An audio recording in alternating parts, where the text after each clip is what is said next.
Ajahn Kovilo and I have a joke where we say he's always trying to invite me to join him in book clubs.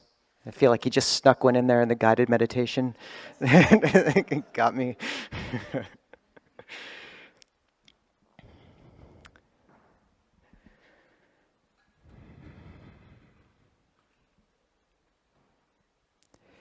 It's interesting. One of the epithets of the Buddha is knower of the worlds. And Ajahn Yaniko has reflected that as a monastic, it's particularly appropriate because people speak to you often about what's going on in their lives. People don't tend to talk to us about the Seahawks game. And so you get to see people's worlds. And you get to see how this unifying thread of suffering, the binding wound which we all come into this world with. In Thailand, the monks will welcome people to the monastery by saying, "Welcome, brothers and sisters in birth, aging, and death." Quite uplifting. But there is something grounding in it. The uplift can come later, but first that grounding in seeing how despite the veneer, despite our best efforts, our lives are always falling apart. I have a friend whose wife just gave birth, and she nearly died. She lost half her blood. I didn't even know people could lose half their blood and still survive. We have other community members who have cancer. A Sangha member at Sims just died in a car wreck. And then we have these more common but pervasive forms of dukkha, of life just not completely lining up like we'd hope, the relationship changing, the career shifting, funding cuts, job changes, or even just the sense that even though everything is going well enough, something's always off. There's always this one wheel of the shopping cart kind of spinning around and steering you into the laundry detergent. I'm struck by how there's a moment in the afternoon when I've always, since I was a child, noticed a shift in the light where suddenly the sunlight becomes sad. And these are endings. These are endings.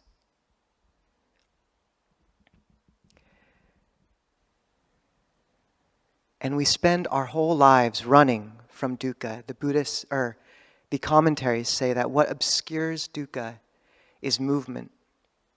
So always we're chasing after the next thing, running into the next birth, the next job, the next distraction. And yet Dhamma and the truth of dukkha, the entropy, the splinter of entropy embedded in each of our hearts when we come into this world, continues to rise up like a ball submerged under water, and it keeps popping up. And suffering is us trying to force it down again and again. That's our avidya, our ignorance.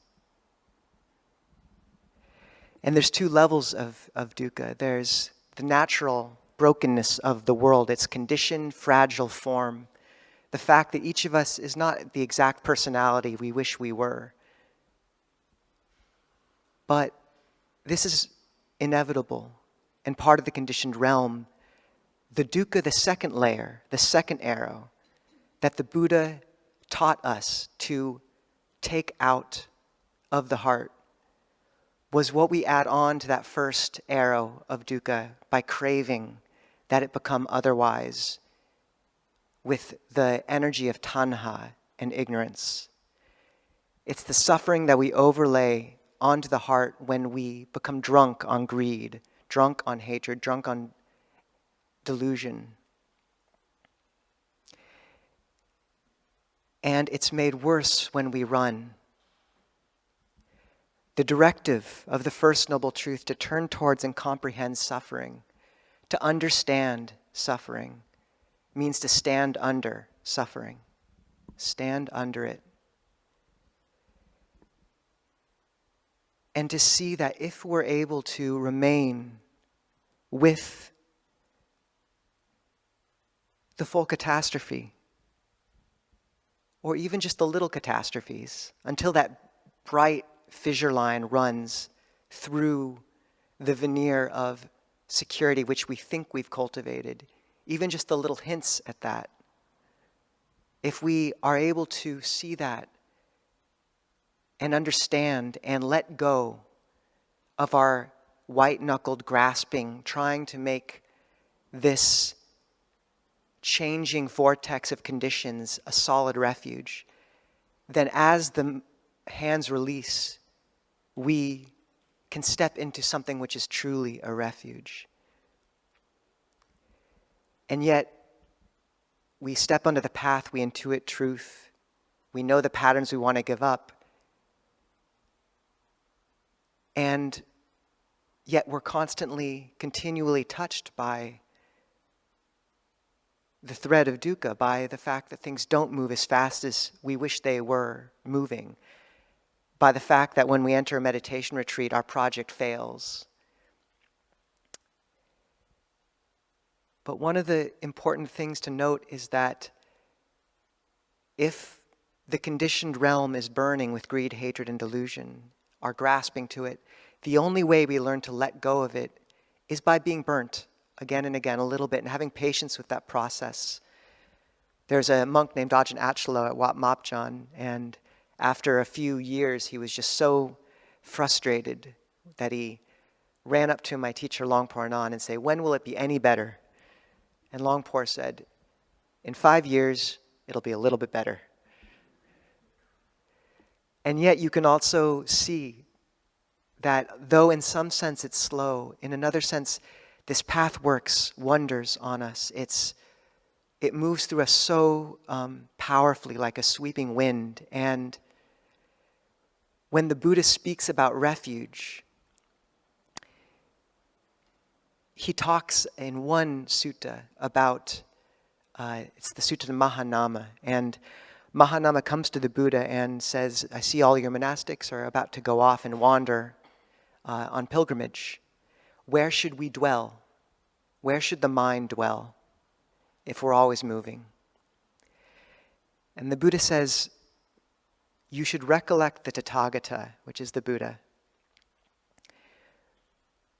When one recollects the Tathagata, one's mind is not overcome with greed, not overcome with hatred, not overcome with delusion. One's mind heads straight based on that recollection. And when one's mind heads straight, one gains a sense of the Dhamma, a sense of the goal, joy connected with the Dhamma. In one of joyful mind, rapture springs up. In one of rapturous mind, the body becomes tranquil. The tranquil body leads to ease and happiness. The happy mind becomes concentrated. Of such a one, Mahanama, the noble ones say, amongst those who dwell out of tune, this one dwells in tune. Amongst those who dwell with anger, this one dwells without anger, having entered the stream of Dhamma. They recollect the Tathagata, the Buddha. And then he says the same with the Dhamma, the Sangha, with recollection of virtue, with recollection of giving, and with recollection of angels. And what I find so meaningful there is when he gives us these 6 refuges, when Mahanama says, all of us are about to wander, where do we rest? To know we are all wandering. We think we have these solid, we give ourselves a veneer of security, but always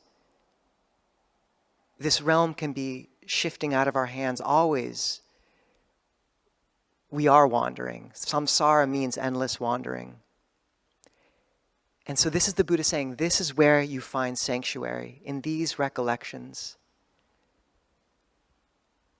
And when he says that when one recollects these things, one's mind is not overcome with greed, hatred, and delusion, and heads straight. And that one gains a sense of the goal. And that among those out of tune, one dwells in tune. Among one, having stepped into the stream of Dhamma, walks in line with the Dhamma. And what I find so meaningful there is that as you practice, this sense of dwelling in tune implies a greater harmony, which we begin to touch and feel. And it's so true that as you practice, when you break with that song that's guiding you, when you speak out of anger, when you waste your time with a conversation, when a relationship which should have ended has not yet ended, you feel it viscerally, that tuning fork in the heart, there's a new note that begins to rise. And when your life no longer accords with it, you feel the disharmony in your heart, in your chest. I once asked a nun what had kept her in robes after all these years. She was a Catholic nun named Florence. And she said, after enough years of practicing, that voice of God becomes the most important thing in the world. It becomes all that matters. And I've spoken before about this experiment they did with Gene Weingarten, a journalist did, where they took the world's foremost violinist, one of them, Joshua Bell, dressed him in street clothes and put him in a subway and had him busk to see how many people would stop and listen. And he was playing a $100,000 Stradivarius, and there's footage of person after person walking by and not noticing, except for the children who always tried to stop, or many of them did, before being yanked on by their parents. And he seems like a ghost. And then you realize that he's the only real one and everyone else is ghosts. And that when you begin to touch this subtle other harmony, it's completely different than the world, but it's completely in line with Dhamma. That this brokenness which so confuses and spurs us to run out of ignorance can instead become part of a path and an impetus to seek refuge in a part of the heart which is beyond all the vicissitudes, all the static, all the ups and downs of the conditioned realm, which we interact with, which we honor, which we love, but which we do not look to for refuge. Longpo Viradamo says, humility is a love of reality. And this is the shift, is that as you practice, when suffering comes up, when you have the difficult boss, the difficult relationship, the cancer, the understanding that your duty is no longer to run, but rather to seek to understand that suffering and to see it as a route towards a profound humility and compassion. Because when the heart opens in that way, it opens to others too. And we all know there's people in our lives who have run for so long that their hearts have become porcelain. There's no crack, no opening. And you see this as a practitioner when one of my prayers every morning is, humble me. Lord, humble me. I don't know what I mean by Lord there, but something. Universe, humble me. Because as you practice, you get the sense that when you are embarrassed, when you're wrong, when you've messed up, there is that bruise that moves through the body. There's that small child within you which rages and screams. And then, if you hold still with compassion and poise, on the other side of that, there's a quiet, and it's sweet, and has a majesty to it. In that quiet is where the full wingspan of our spirit opens. And there's a note there, which is this note of Dhamma, which we tune ourselves to, which is utterly different than the world's, but is the hidden refuge that's always there.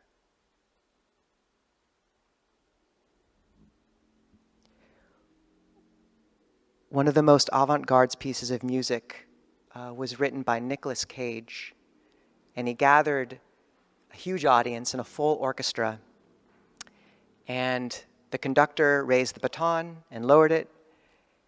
And for 4 minutes and 33 seconds, there was complete silence. That's the entire music piece. It's a completely silent music piece, but everyone is keeping perfect time. They turn the page at the same moment. And what happens if you honor the quiet note that emerges from silence in that way?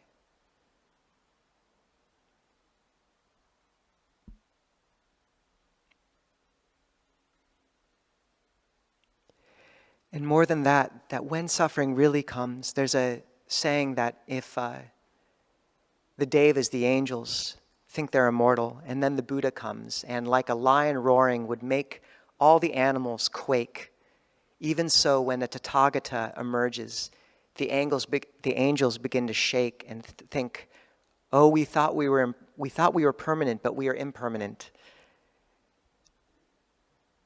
And this is a gift, is that when we, in our extremely privileged lives, see that fracture line coming into that perfect face of reality, or what we feel to be good enough, we remember that this human rebirth, this brief moment in a human life, when we've encountered the Dhamma, is unbelievably precious.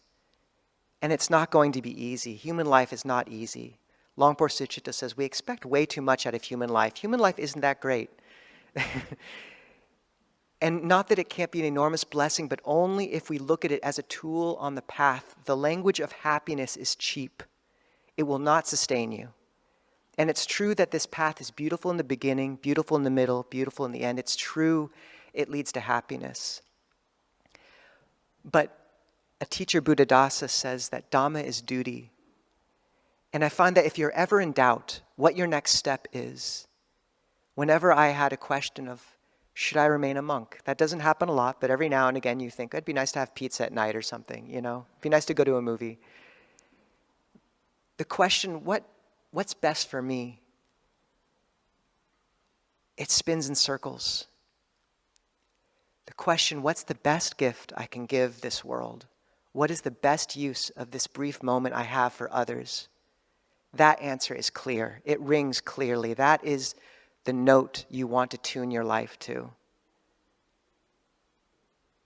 So to know that Dhamma as duty, to align with this, to understand that if you've come into contact with these teachings, that this is what you bring to the world, that no matter how you interact with the political situation, with your family, with illness, always, paramount, most of all, must be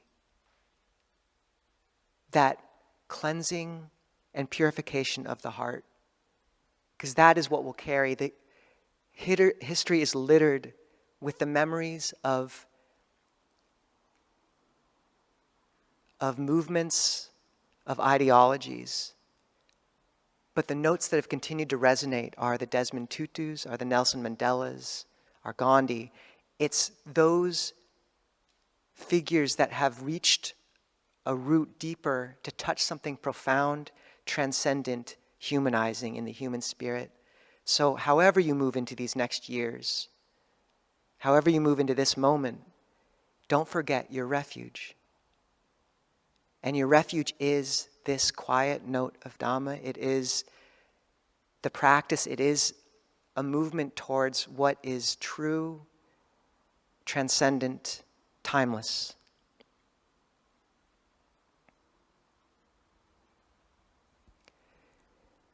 And when we speak about this note, the Buddha talks about these first three recollections, these first three sanctuaries of the Buddha, the Dhamma, the Sangha, the triple gem. And yes, you can think of it as the Buddha, our teacher, Siddhartha Gautama, after becoming awakened 2,500 years ago. You can think of it as the Dhamma, the teaching he left behind, the Sangha, those enlightened beings who came after him. But internally, you can also think of those just as the quality of the potential for awakening, which we all know is somehow what we are worthy of. When I was considering whether to ordain after college, the question that really drove home was how, and this isn't to say ordain or not to ordain, most people are not, you can live an amazing life of practice out of robes. But just to say, when we consider truly those two trajectories, a well-adjusted middle-class life or a life dedicated to awakening, I think a relevant reflection is just how big of a sample size do you need for one path? We know where that other one goes. We know what it provides, and at least I can speak for myself, I wanted more. I wanted more. The first video I saw of Longport Cha sitting outside of a monastery in England, Paul Breider says the first time he met Ajahn Chah, he just thought he looked like a giant frog on his lily pad, delighted. And he said, I would do anything to be like that. And you see what these beings do, how their goodness radiates out. So internally, these qualities, the Buddha, our potential for awakening, the Dhamma, truth, the groundedness of Dhamma, and the duty that aligns us to that groundedness.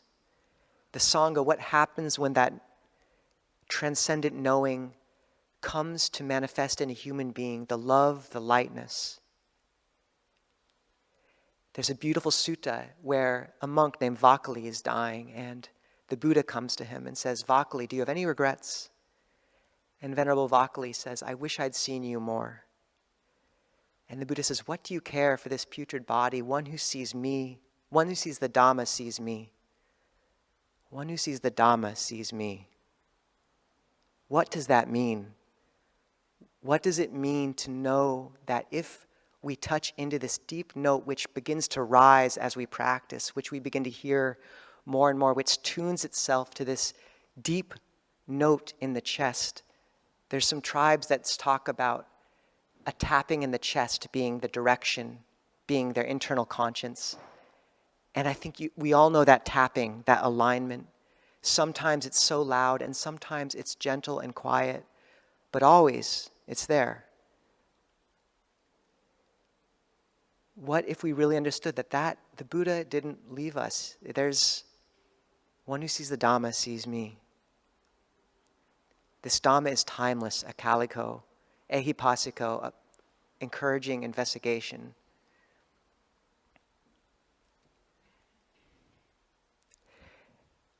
But one important point is that we get lost and we forget. We were interviewing Dr. Judson Brewer yesterday. He wrote The Craving Mind and was speaking about the research they've been doing into the default mode network. And they called it the default mode network because when they discovered it in the early aughts, it's a network that activates when you're doing nothing else. So they just thought, okay, this is the default. Actually, it's the network that activates when we're thinking in terms of self. But that's where we always fall back on. It's the default because that's where, when we're mindless, we retreat to. It's what we fall to. And when the Buddha talks about karma, he talks about bright karma, dark karma, both bright and dark, and neither bright nor dark. But that fourth is not neutral. It's the karma of the path, of the Noble Eightfold Path. So in all four, there's no neutral karma. And what that means for me is that every moment we're making a decision to either operate from knowledge or from ignorance. Every moment is a path. Every moment is a fork in the road. There's no moment lost. And what would it mean to really take that into account and make your life a work of art? We talk sometimes about one of our practitioners who made the determination to try to close every cabinet door in his kitchen as quietly as he could. To take that sort of care with every motion, every word. And because Chaitana, intention, is the paramount factor in the path, that means that if we approach our lives just as they are, with skillful intention, with a devotion to, Bhante Ji says, to transform your life into the path, keep in mind the intention, Nibbana Paccaya Hoti, may I develop towards Nibbana, Asavakaya Hoti, may I give up the defilements. If every action is taken with that, then our lives, mundane as they may seem, and you don't get much more mundane than sort of life at a monastery, it's pretty routine, becomes transcendent. It becomes a path. But to know that to do that, we have to tune ourselves, discipline, determination, pointing ourselves in the right direction, because if we don't make that determination, if we don't hold the path and honor it and frame it, then we fall back on the default mode. Then we sink automatically back into ignorance, into running. And this happens no matter what, to some extent. I mean, we can expect this to be part of our path, but how do we, to hold that note, how carefully does one have to carve the instrument? How carefully do you have to tune the strings? So to take that seriously, many people in this room have taken on the practice of doing 28 prostrations every morning, just to the Buddha, the Dhamma, the Sangha, at least bowing first thing in the morning, last thing at night, to what is most meaningful to you, because we all bow to something. If you don't think you're bowing to anything, you're bowing to yourself or career. We all bow to something. Make it explicit. Embodied acts change the heart. Make it explicit. These are ancient technologies of faith. Can you take one day a week and put it aside for practice? Hold the 8 precepts. Put aside entertainment for the afternoon.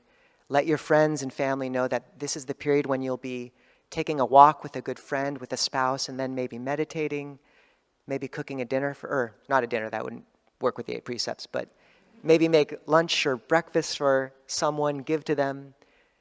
Hold, even God rested on that 7th day, so they say. And one day a week, Ajahn Chah said, look, the Uposa today, he said, look, you lay people get 28 days a month, give the Buddha 2 days. And what about 4? What about once a week? 4 days a month, don't have to take the whole day, just a few extra hours in the afternoon at least. Can you get that daily meditation practice? Can you replace the political podcast with a Dhamma talk? Can you make a habit of giving, of feeding someone once a week, once a day? There's a practice in Sri Lanka called the Saraniya practice where the monks won't eat until people won't eat until they've given food to another. So it takes determination to do these things, intention, and yet these are the structures that hold that note carefully, to come into community where others are holding to that same note, where that string is plucked and the sympathetic resonance between that same note and everyone else rises, and you feel once again, once a week, that your note is not alone, and it is louder and more meaningful and stronger than you thought. Despite the static of the world, despite the blaring headlines, despite the discord. So yes, listen for the note, but tune the violin. And the final things the Buddha says to recollect are sila, virtue, chaga, giving, relinquishment, the open hand, and the angels. And when I was a young monk, I told my teacher Ajahn, I don't know if you have a direct line to the angels, but if you do, if you could tell one of them that if I was allowed to see one, I'll ordain for life, I would really appreciate that. And he said, look, you're surrounded by angels. Look at all these great people. And I said, okay. So it was a good answer. But the point being that when the Buddha invokes that, he says, think of the devas, the angels. Whatever generosity they have in them, I have in me. Whatever virtue, whatever learning, whatever faith they have in them, I have in me. That image is the image of the awakened heart. Ajahn Sucitta says the Buddha had cosmology, we have psychology. If you want to, in one pure image, invoke what the bright, luminous heart looks like, an angel. and you see the brightness shining out of people. The root of the word deva is div, which can mean to shine or to play. And strangely enough, you see both. You see, even in the practitioners of deepest gravitas, a playfulness. And in all practitioners, I've never failed to see a lightening in the face.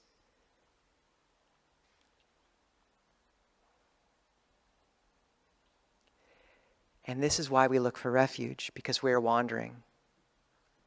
And the gift is that now that you've found this, no matter what else is happening in your life, no matter what ups and downs, tragedies, no matter what you're reading in the newspaper, you've won the jackpot, people. This life has been used well. You've come into contact with the Dhamma. In the Buddha says there are 8 unfortunate circumstances. 1, a Tathagata, a Buddha, arises in the world. He teaches the Dhamma, but one is reborn in a lower realm and does not hear it. The second, a Tathagata, arises in the world, teaches the Dhamma, but one is reborn as an animal and does not hear it.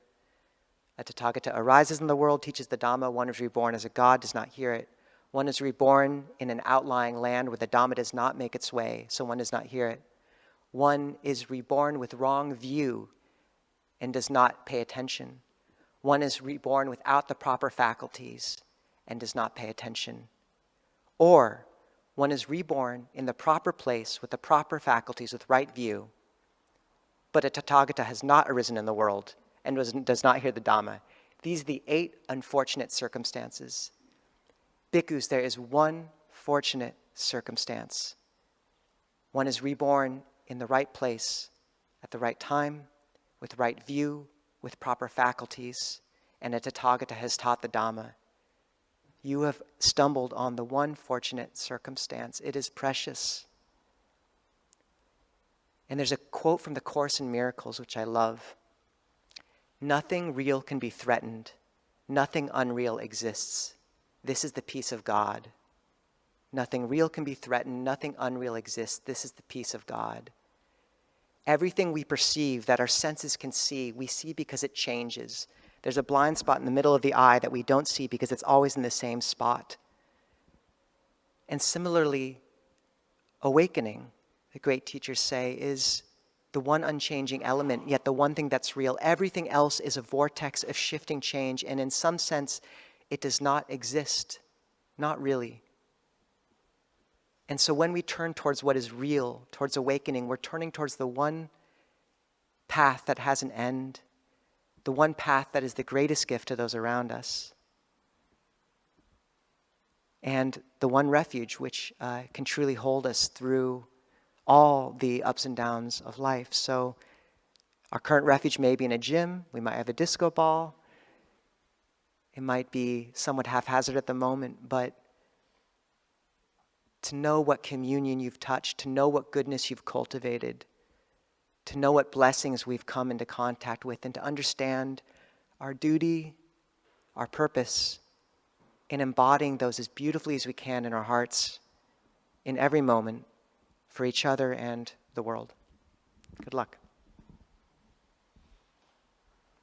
Han damayang damagatayo sadhu karang dadamase. Sadhu, sadhu, sadhu, anumodani.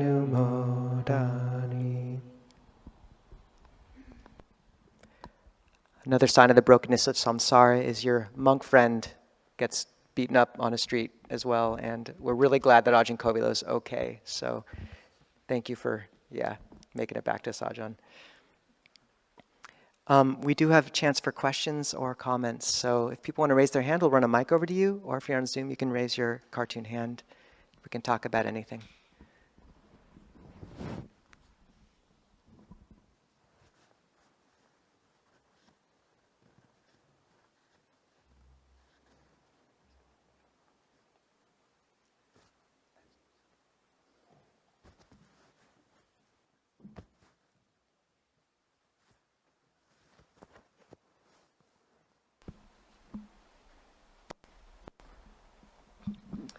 So I'm just curious as to how this incident, the act of violence, has lived in your body. Do you have any wisdom around that? thank you. Just an update, anybody who didn't hear. I was traveling just a couple blocks, walking a couple blocks downtown, and kind of got jumped. It was more than kind of, I definitely got jumped. And just physically, the body has been taking a while to heal. Pretty much I'm back to normal. I had like lingering back pain, but we were in the middle of winter retreat. The next day, I had someone else, I think Doron, take over for the morning sit that started at 3:30 or whatever it was, and the midday sit, but was basically back to meditating for, at that time it was like 7 hours a day. So I had a whole week to kind of, it's perfect. And it wasn't even like I was cognitively processing this to try to create a better story, but I was just sitting, coming back to the breath, being, embodying. And I think that was just healing in itself. And the thoughts that would come up were just naturally, because have been doing it for years, is just thoughts of forgiveness, thoughts of embodiment, thoughts of not wanting to be angry. And fortunately, those kind of thoughts just didn't arise. And if they had, I know what my face feels like when I'm angry, and I don't like that feeling. And fortunately, it hasn't been coming up, and I haven't been feeding it at all. So, yeah, but who knows? Trauma really can be really deep, and but I feel like meditation, at least the kind of safe and supportive environment that I was really able to dive into, was just a perfect environment for me to process that, both physically and mentally. Yeah, even without trying to tell a better story. Yeah. Yeah, because when you first talked about it, you talked about gratitude in this amazing way, and I wonder if that was protective for you, like subsequently now, because this is a couple weeks now. But anyway, thank you. Yeah, no, thank you. It definitely has. We live there's just, for a monastic, who every single calorie that we eat every single day, and it's been like this for however many years we've been a monastic, all of that is a gift. We just have no physical reason to not be grateful.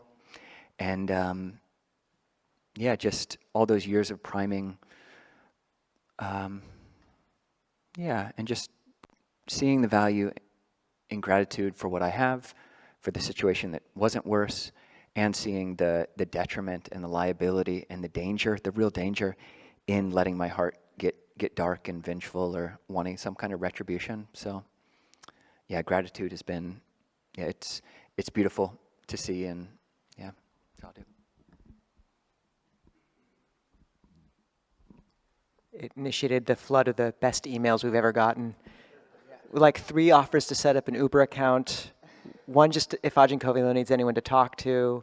Another person thought he should go meditate at the place that it happened to sort of set up. It was a lot of care. At one point, I started running, maybe like 30 seconds after it happened. And one of the emails was, "Never run." I didn't respond to that guy. Yeah.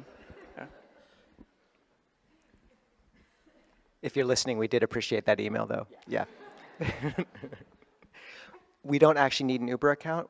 We could get one, but the dependence which we have on people and needing to reach out is actually one of the most precious parts of our relationship, our vulnerability. But a lot of people have offered us that if we need to reach out for a ride, we can do that. So that is taken care of. Yes, thank you.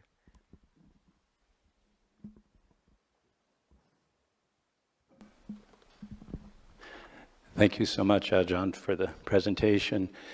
You speak of suffering and 2 levels of suffering, and I've heard the story of Buddha, the 2 arrows. And the first arrow we can't really do anything about. It's sort of inevitable. That's part of the, conditional. And the second arrow is what we can do something about. So, but you refer to the first level as suffering, and I'm wondering is it really suffering? Because the suffering is happening with resistance and craving and delusion. And then I have one more thing to add. This is Easter weekend, and in Christianity, as you know, suffering is sort of an important part of their belief and the whole passion of Christ. And I somehow think suffering does play a role in helping us to grow.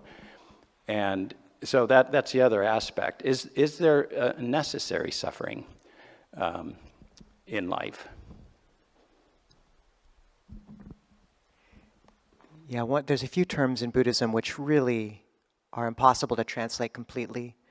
Dukkha has the etymology, so suffering, what we translate as suffering or stress. It can encompass everything from a slight stress to deep lamentation, sorrow, pain, grief, and despair, to just the unreliability of things. And actually, one of the etymologies is du, which means bad, and stra, which in Sanskrit means to stand. So standing badly, or also a wheel that's slightly off kilter. Du, bad, ka, the hub of a wheel, so slightly wavering. And the first level of dukkha, the dukkha of the three characteristics, as it's called in some places, of impermanence, the uncontrollability of circumstance, not self, anatta, basically, and dukkha. Yes, this is the baseline situation, and an arahant, an enlightened being, will encounter that same world with it is as it is, and not always as we would want it to be. And then, yes, the Buddha says the real problem is the second arrow, which is the dukkha of the Four Noble Truths, the dukkha caused by craving. And yeah, perhaps that might be more accurately translated as suffering, specifically, that second arrow. So there is an important distinction there, because that's the unnecessary bit where we overlay, where we struggle to make things different than they are. And not that we accept everything as it is, but there's a way of creating change that comes from a place where you understand how things are, and you're moving from a place of goodwill, of calm, and can make real change. But if it's coming from craving, and it shouldn't be this way, and reactivity, and that's where the second layer of unnecessary dukkha comes in. And stress is a good translation too. Like some people say, there's a story of one disciple who said to Ajahn Jeff, I don't suffer. And he said, are you stressed? And he said, I'm stressed all the time. And the issue with, I think Christianity, every religion to some extent is dealing with this key aspect of suffering. I think the issue, the beauty of the Buddhist precision with that distinction is that it really lets you separate one from the other. Whereas if you group both into this word suffering, you can really romanticize it, the suffering artist, And there's a type of suffering that's just ugly and unnecessary and caught up with craving. But then there's a type where if you let that go, you can exist in line with the Dhamma and the conditions as they are, and it's poignant and beautiful and fluid and graceful, the world is still changing, but it's not wound with that sort of craving and expectation.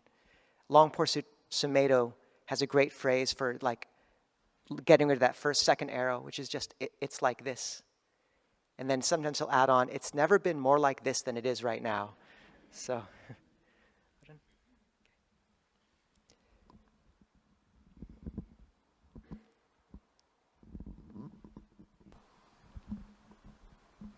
Hi.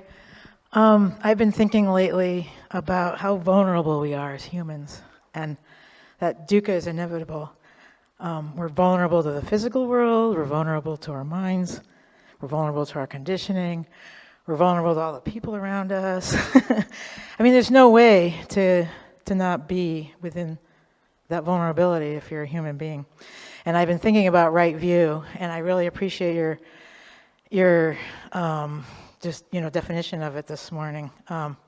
It's greed, hatred, and delusion. Knowing what is greed, hatred, and delusion. And the other thing, I've been saying a lot of metta. For a couple of months now, it's been kind of a lot of my practice. And and I'd love for you to talk about this, kind of looking at metta as right view, and using metta as right view to help bolster it. Kind of the way I use it, and I also like how in every moment there's a choice of which way to go. You said it in a different way, I think, but there's a choice that we can make. And I try to practice with that, and sometimes I'm successful and sometimes I'm not. Sometimes I get caught in that comfortable place of being, hanging on, that, this is real. It's obviously real, come on. But yeah, anyway, I'd love for you to talk about that if you can. Thanks. Yeah, thanks, Cheryl. I think in the West, really all over the world, metta or loving kindness practice is really kind of fetishized and boxed into this, okay, I'm going to say these exact words and think about this exact person. Okay, may I be well, may I be happy, may I be free from suffering, may my friend be well, may they be happy, may they be free from suffering, may my enemy, etc. Like very kind of formulaic, whereas the Buddha would sometimes talk about, it's in our chanting book, this radiation of loving kindness, where it is just a softness. It's the softness that we bring to practice, and that is, it allows us to have a right view. Like I think as you talk about vulnerability, meditation is just a beautiful place to practice vulnerability, and to have insight, to have wisdom, to be able to be with suffering, you have to be vulnerable. If you're not vulnerable, if you just run away from any kind of suffering, you just get up as soon as there's the tiniest bit of pain, yeah, you're living it's a shallow life. So yeah, when you sit a little bit longer than you're used to, that's vulnerability. Like being with, yeah, it's painful if it's slightly painful, and you don't want to push. You want to stay within your what's called the zone of proximal development in education theory. You don't want to just force yourself to sit some number of hours because that you think that's the ideal of what a practitioner should do. Stay within this zone, not too much, where it's just you're floundering. The mind is just shaking because it's too much dukkha. And if it's just not enough dukkha, if you've been, 5 minutes, I did my practice, that's just too shallow, and life stays shallow there. Whereas this zone of proximal development, you're growing, you're on the cutting edge of vulnerability, and you're learning how to, this is a tense spot, this is a pressure point. And if I can just stay with it, be vulnerable with it, it softens. It's like a trigger point manipulation, like in the body. You just press a point, and it's the most, seems painful for a while, but you just keep holding the pressure there, not going any deeper, and it just releases. And that's the softness there, the vulnerability there. That's loving kindness. That's metta. It's a practice of vulnerability, and it's leading to being able to see more clearly towards a right view that, it actually wasn't that bad. It wasn't that bad. It was me that had a story around it, but yeah, in reality, it's not that bad. Yeah. Just, acknowledging on one level we're vulnerable, very vulnerable. But the Buddha also says there's 5 kinds of loss, relatives, health, wealth, right view, and sila, virtue. And the first 3, he said, are trifling. We'll lose our health, we'll lose our wealth, we'll lose our relatives, we will. But right view and virtue, those you can keep. And those really no one can take from you. And I think that's worth a lot. That's the refuge too. And in terms of metta, the one very predictable thing you can see as people practice is they become more loving. The Buddha said the mind is radiant. It's defiled by passing defilements, or darkened by passing defilements. And one really interesting way those line up is there's a famous sutta called the Kalama Sutta, where the Kalamas are in doubt about rebirth and all these different teachings, and they ask the Buddha for advice. And he says, you are right to be in doubt. This is a doubtful matter. And then he basically brings them back to the basics. He says, when you act out of greed and hatred and delusion, is it for your own harm and others' harm? They say yes. Is it censured by the wise? Yes, it is. Basically, act out of goodness. So your own internal sense of kind of right action, what the wise praise. But then he adds something on that everyone misses, and he says, then develop loving kindness. And what's so interesting about that is loving kindness is such a simple, pure mind state. It's like a mirror. If you're ever in doubt, just come into a place of love and ask yourself a question, and there's no room for distortion or very little. Like often the answer will be right there. Right view will be right there because it's a simple, pure mind state, devoid of much self at all. So, metta is the mirror too.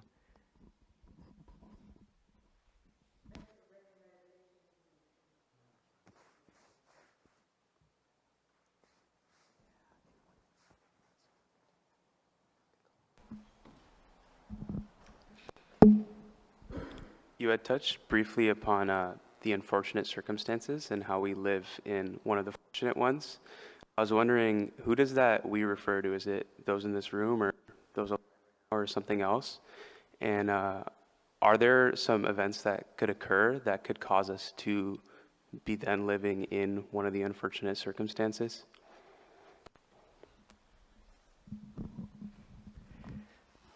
All right, let's see if I can navigate this one well. I think so. It's a really good question. First, baseline, in Buddhist thought, a human rebirth where you've encountered the Dhamma is unbelievably fortunate just as a baseline. It's so rare. And yet, it's a variegated human realm. I mean, you only have to look at the newspapers and see how brutal it can get. And certainly we could encounter those same circumstances. I would say that in terms of what is a privileged circumstance and what isn't, there is some, I think complicating that view is sometimes helpful. I knew some immigrant workers in Thailand who worked near the monastery from Burma, and they lived in shanties, and I'm not glorifying their poverty, but a lot of them had quite brighter hearts than a lot of upper middle class people I meet here who are on the verge of suicide or otherwise. So I think the cleanest way to talk about this is acknowledging the violence in the world, acknowledging that some circumstances are very brutal. But I think one useful place to come back to is those four kinds of karma I spoke about: bright, dark, both bright and dark, which is where most of us reside, kind of a mix, and neither bright nor dark, which is the path.